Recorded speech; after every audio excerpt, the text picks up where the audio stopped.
Storms moving through North Carolina right now. They'll pass. We'll get some of the showers, but the heaviest stuff will pass to our southeast. It's a second area developing now just in the Charlotte area. And notice ahead of that, there's some breaks in the overcast.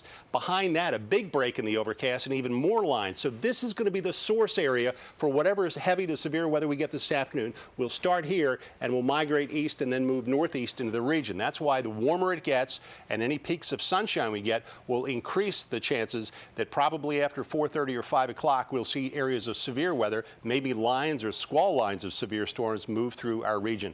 Again, we've kind of superimposed now the area of storms right now over the enhanced area, and notice kind of the positioning. As these new lines kind of fall into the track here, they'll also come up the I-95 corridor. And again, we're talking the heaviest probably coming after 4:30 or 5 o'clock. With the expectation of these possible storms, we notice that flooding is a risk, a slight to moderate risk. Winds, high winds, and the possibility of damaging winds, we've put a category higher. We think the winds will be that strong, especially in and around the storms.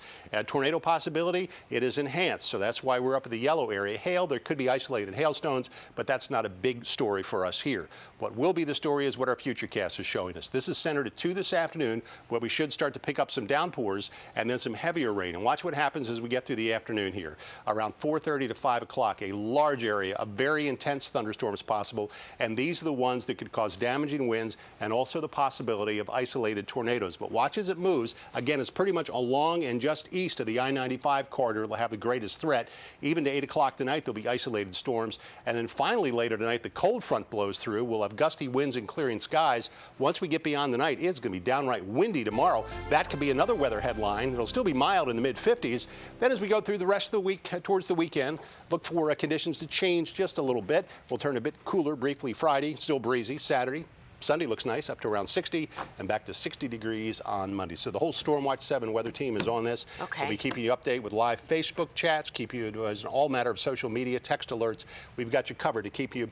We usually say keep you one step ahead of the storms. We're going to try to keep you 3 or 4 steps ahead of these storms this afternoon. All right, Doug, we appreciate it. We trust you. Thank you. All right, well, the rain might not stop everyone from trying to get in that race for the White House. Democrats are gearing up for big races on Tuesday with a big focus here in Virginia. Our John Gonzalez takes a look at the events happening today in our region.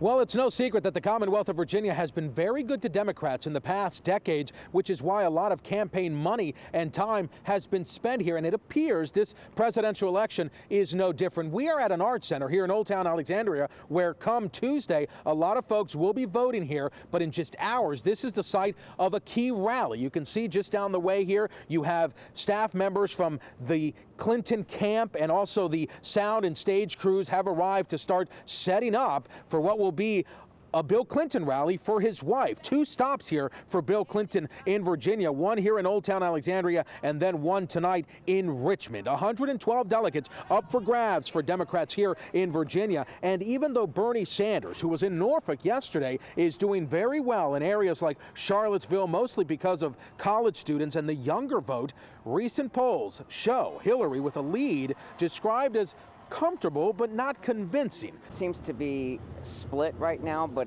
a lot of the super delegates are going to Hillary, so she's got the lead.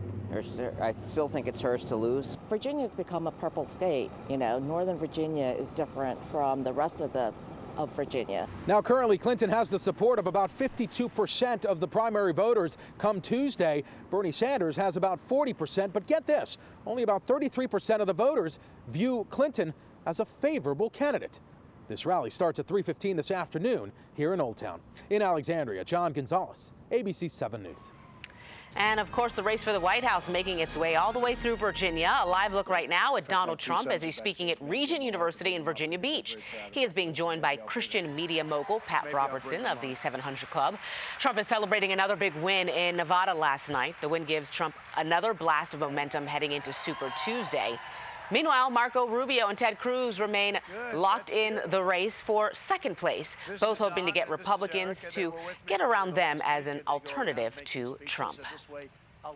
And late last night, another Virginia school district decided to shut its doors ahead of next week's primary. Loudoun County schools will now be closed on Super Tuesday, which of course is March 1st, citing concern about large crowds of voters. Fairfax County, Prince William County, and Spotsylvania County have already made the same decision.